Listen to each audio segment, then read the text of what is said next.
In 2023, we had the phenomenon that was Barbie and Oppenheimer, or Barbenheimer, those two movies out the same weekend. And then last year, we had Gladiator 2 and Wicked, or Glicked as it was called. I don't think that was at the same level of anticipation as Barbenheimer, but it was still cool. And this weekend, Memorial Day 2025, we have Lilo and Stitch and Mission Impossible 8, or maybe call it Stitch Possible, if that could be the Barbenheimer of this year. Maybe.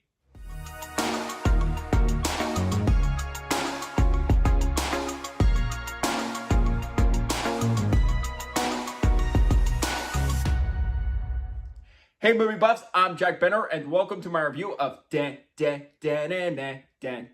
Mission Impossible 8, The Final Reckoning. Mission Impossible, The Final Reckoning is the 8th and supposedly final film in the Mission Impossible franchise. We'll see about that. And this film is directed by Christopher McQuarrie, who's been directing every Mission Impossible film since 2015's Rogue Nation, and Tom Cruise is back as Ethan Hunt for the 8th time. Set after the events of Dead Reckoning, Ethan Hunt, as always played by Tom Cruise, continues to search for a deadly AI weapon known as the Entity with his IMF team. They're on a race against time to stop the Entity before worldwide destruction begins. Before I get into my review of Mission Impossible 8, any new viewers coming across my channel for the first time, welcome to my channel. I am Jack Benner. I do movie reviews on here, and from time to time I do some top 5 lists on here. So if you're looking for either movie reviews or top 5 lists, you're definitely in the right place. So you like movie content? Like what you see so far? Definitely considering that like and subscribe button for more exciting movie content down the road. And now time for me to give you my thoughts on the 7 Mission Impossible movies. The first Mission Impossible from 1996. This was a good start to the franchise, even if the story was a bit convoluted. But I thought Brian De Palma did a great job making a thrilling espionage film. And this was the movie that proved that Tom Cruise is a worthy action star. And has 2 memorable sequences, the vault heist and that train sequence. So still a good start to the franchise to this day. And then in 2000, we got Mission Impossible 2, which is easily the worst film in the Mission Impossible franchise. And with John Woo's over-the-top action style, he was just not the right director for Mission Impossible. Well, a film like Face Off, yes. Mission Impossible with its subsequent sequels and where the tones they took with the story, it became obvious he was out of his depth for Mission Impossible. It just feels dated considering this was late 90s, early 2000s, and what action movie this was trying to be, an over-the-top action movie with slow motion. My god, so much freaking slow motion in this movie, and the explosions and trying to look cool and badass. It just didn't entirely work, and also trying to make Ethan Hunt a James Bond playboy, really not his character at all, and it just didn't work for this franchise. Then in 2006, we got the third film, Mission Impossible 3. This right here was where the franchise found its footing, thanks to J.J. Abrams, his first big film as a director after Tom Cruise was impressed with his TV background. Philip Seymour Hoffman, rest in peace to an incredible actor. He still remains the best villain in the Mission Impossible franchise. The action is awesome, and this movie just moves at a breakneck pace. And this movie definitely made up for the mistakes of the second film. And in 2011, this franchise still kept going at a 4th installment,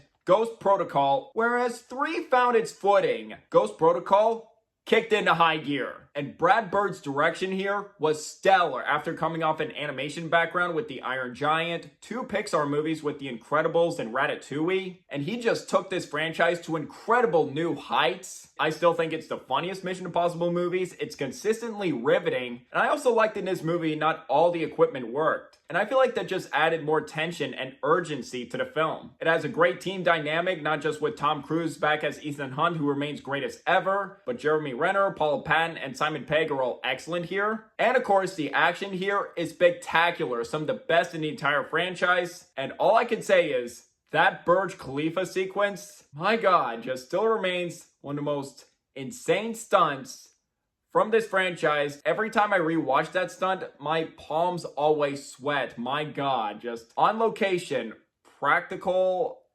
it's unbelievable. And this still remains one of my top 10 favorite films of 2011. And in 2015, we got the 5th film, Rogue Nation. This was a great continuation to Ghost Protocol, and the first Mission Impossible film from director Chris McQuarrie after directing Jack Reacher in 2012. Rebecca Ferguson as Ilsa was an amazing new addition here. The action here is incredible. From the opening plane sequence, the underwater sequence was anxiety-inducing, and that motorcycle chase was awesome. Still a great action movie from 2015. And in 2018, we get Mission Impossible Fallout. And this right here topped Ghost Protocol as the best one in the franchise. This was the film in the franchise that proves, yes, Chris McQuarrie deserves to stay as director for this franchise. The story is always riveting and fast-paced. At 2.5 hours, Henry Cavill was a badass villain. But what I love about Fallout was the excellent variety of action. The halo jump, the bathroom fight, the motorcycle chase, the helicopter chase, the cliff fight, it is all fantastic. My second favorite film of 2018 behind Spider-Man Into the Spider-Verse, my second favorite action movie of the 2010s decade behind Mad Max Fury Road, and one of my favorite action movies of all time. And in 2023, our last Mission Impossible movie, Dead Reckoning. Not as good as Fallout, it does have some minor pacing issues in the first half, but when it gets going with that car chase, it's awesome. Haley Atwell was a great new addition. Thought Gabriel was a good villain, and the action, of course, is exhilarating from the car chase. And also Ethan Hunt just driving a motorcycle off a cliff. Still jaw-dropping. My second favorite action film of 2023 behind John Wick 4. And it's a shame this movie bombed at the box office simply because it came out a week before Barbie and Oppenheimer. I felt like it deserved so much better at the box office. It's not often to see an action franchise maintain this amount of momentum for 3 decades. Aside from One Weak Link being the second film, each film has ranged from good to phenomenal. And seeing the first 5 films rotate each directors with their own vision from Brian De Palma, John Woo, J.J. Abrams, Brad Bird, and now Christopher McQuarrie. And plus, seeing Tom Cruise perform these death-defying stunts, doing it practically no CGI, it is still just awe-inspiring and makes audiences and critics for these franchises go see these movies in droves. After 7 was originally planned to be a back-to-back continuation and conclusion, sort of like Pirates of the Caribbean 2 and 3 or Infinity War and Endgame, but Mission Impossible 8 was delayed to 2025, and there was a lot to deliver here in this finale. This could be the biggest mission yet and the culmination of everything in the Mission Impossible franchise. And given how much this franchise evolved into one of the most consistent and action franchises we have today, any new Mission Impossible movie ever since the 4th film is automatically on my most anticipated of the year list. And this was my second most anticipated film of 2025 behind Superman. I was so excited for one more Mission Impossible movie, even if the early reviews, while still positive, weren't as glowing as the previous installments, which did get me slightly worried. But I remained optimistic. I was pumped for one more Mission Impossible movie. The trailers were incredible. Just please be a kick-ass finale to the Mission Impossible franchise. And now that I saw Mission Impossible: The Final Reckoning opening night with high expectations, did I absolutely love this movie? Is it one of the best Mission Impossible movies? Or is it the best Mission Impossible movie? No. I liked it. Even if I didn't love it, was I disappointed by this movie? Absolutely not. I still think Mission Impossible 8 is an intense and rip-roaring addition to the Mission Impossible franchise, but I felt like it could have been so much better. But still, this was an entertaining enough time that left me satisfied. To start with my pros, the cast is all top-notch here. You can tell everyone really wants to deliver an amazing swan song here. Starting off with, of course, Tom frickin' Cruise. He is the main component on why this franchise just keeps going and going for almost 30 years now. And he continues to remind us time and time again why he's an iconic movie star for so many decades. It's insane to see Cruise's level of energy, charisma, tenacity, dedication, and commitment to his action craft, and this franchise is absolutely commendable. And he is again excellent as Ethan Hunt, from of course delivering on the phenomenal action sequences by giving everything to them, but emotionally he thrives with the character from his vulnerability and humanity and everything in his past leading up to this moment. And of course, I can't stop saying it, Tom Cruise is 60 years old now and is doing his own stunts and just everything he's still doing practically and with little or no CGI. My respect for this man is very high. Just this man, just the balls he has to do these stunts. freaking phenomenal. And call him whatever you want, from a modern Buster Keaton or the American Jackie Chan, just Tom Cruise always delivers on action movies. Not just the Mission Impossible movies, but other amazing action movies such as Edge of Tomorrow or Top Gun Maverick. And not just Cruise, the supporting cast is all great. Haley Atwell is once again terrific as Grace. Simon Pegg still remains funny and fantastic as Benji, who is still one of my favorite characters of the franchise. And seeing the new role he takes here in 8 is a great evolution of his character. Palm Clementine returns as Paris, a secondary villain in 7, and she gets more interesting things to do that was surprising for her character. And I'm still amazed that's the same actress who played Mantis in the MCU, who was such a funny and likable character, and she adds so much ferocity to the character. I'm amazed. And Ving Rhames is back as Luther, and he is excellent and has some of the most powerful scenes of the film emotionally that I loved. This is now the 4th Mission Impossible film directed by Christopher McQuarrie ever since Rogue Nation 10 years ago, and his direction remains on point. Ever since 5, McQuarrie has remained a reliable director for Mission Impossible, and Final Reckoning is no exception. He does an amazing job of tension building in almost every scene, staging terrific action set pieces, and crafting a riveting story for the audience to be invested in. The action is well edited, beautifully shot, gripping, and absolutely delivers on spectacle. And the great visual effects used here for both practical and CGI used minimally at times works effectively here. And of course, what you came to this movie for, the action scenes are simply incredible and worth seeing on the biggest screen. There are brutal hand-to-hand combat scenes that are well edited and intense, and the grand stunts here are insane. And we gotta talk about the 2 biggest highlights here. Number 1, if you remember in Rogue Nation, that underwater scene, if that scene gave you anxiety,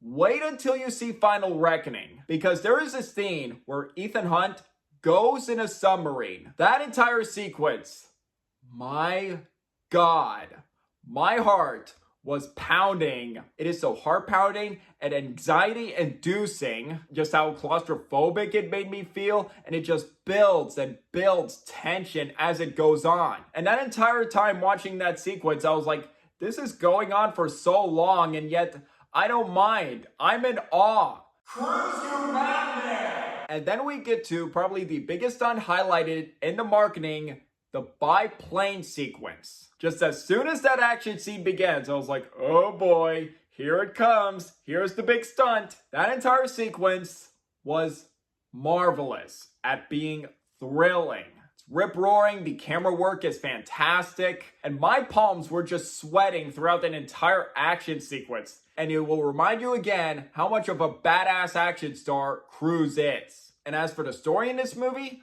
I did find it to be interesting. From the opening, it does use callbacks from all Mission Impossible movies, and I feel like they do work effectively in this film. Do all of them work?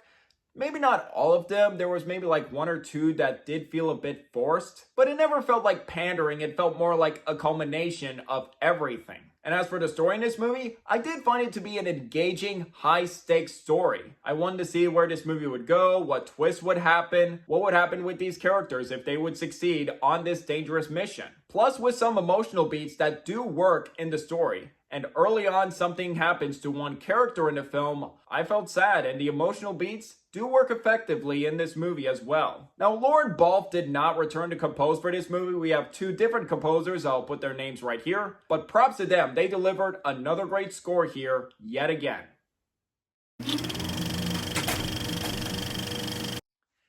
Sadly, I do have some flaws with this movie. I will get to those right now. First, the runtime of this movie clocks in at 2 hours and 49 minutes long. It is the longest film in the Mission Impossible franchise, and having seen the movie, honestly, I don't think it needed to be that long. It is just a few minutes longer than Dead Reckoning, whereas Dead Reckoning did have a bit of a slow start, but it did kick in a high gear. But the first half of Final Reckoning moves at an even slower pace. Because the first half of this movie does rely on a lot of exposition about the entity and the plan, planning this and planning that. Just how exposition the first half of this movie feels, it does start to feel bogged down a bit. It just kind of is testing your patience. It was like, something gonna happen, just something gonna pick up. I get it as to set everything up, making everything urgent, but I felt like it could have been either paced better or maybe shortened a bit. The runtime does start to feel bogged down and could have used more enticing urgency, or at the very least like an abbreviated runtime. Plus the story, albeit interesting, does start to feel a bit overstuffed. It tries to balance a lot going on with different supporting characters, from the IMF team, both returning characters and some new allies, characters on board with the president, played by Angela Bassett, who is good in the film, and other returning characters and the villain Gabriel. The movie's story could have been improved by either giving some supporting characters more to do that felt a bit underused,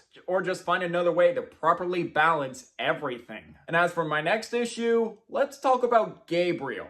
Now, I felt like he was a strong villain in 7. I thought he was good as an opposing threat for Ethan, tying into his past. In 8, I would assume they would continue that from him. But in the climax of this movie, I don't know what happened. He started to become a hammy and cartoony villain. I was like, where did this come from? And there were a few lines in the climax. I just thought, I am starting to take this guy less seriously as a threat, honestly. And as for the ending, although satisfying, wasn't quite the emotional punch to the gut I was hoping for. I was like, good emotional ending, but was hoping for something a little bit more.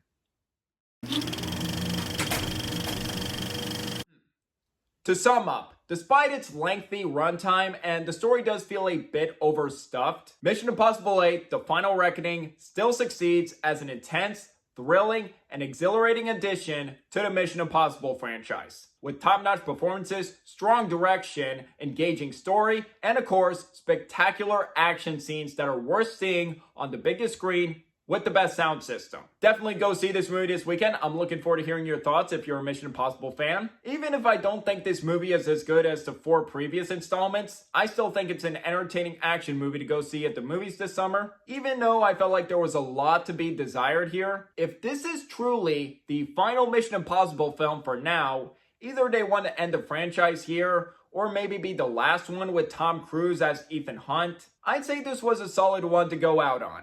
And now to grade it, I'm going to give Mission Impossible: The Final Reckoning 3.5 stars out of 5. A B. Far from a disappointment, and not like other movies such as the 2016 Jason Bourne movie that was so forgettable, or even Spectre that was such a mid 007 movie that was like, eh. But still an exciting action movie that left me satisfied. And now with 8 films, here's my ranking of all 8 Mission Impossible movies. At number 8 is Mission Impossible 2. At number 7, that's where I put The Final Reckoning for now. At number 6, the first Mission Impossible. At number 5, Mission Impossible 3. Number 4 is Mission Impossible Dead Reckoning. Number 3, Mission Impossible Rogue Nation. Number 2, Ghost Protocol. And number 1 for me is still Mission Impossible Fallout. So that right there is my Mission Impossible franchise. And what would be your ranking of the franchise in the comments below? Now, I would like to hear from you guys. What do you guys think of Mission Impossible: The Final Reckoning? If you've seen it, do you agree, disagree with my review? Or if you haven't seen it, are you interested in seeing the film or not? Let me know down below. Did you enjoy hearing my thoughts on this movie and want to see more reviews like this in the future? If yes, please hit that like and subscribe button if you're new here, and don't forget that notification bell for my next upload in the future. It really means a lot. My social media links are in the description down below. You can find me on Instagram and TikTok, and if you'd like to see my written reviews, I do have a letterbox, so if you'd like to follow me on there as well. And until the next video, I'm Jack Benner, and look forward to another movie review.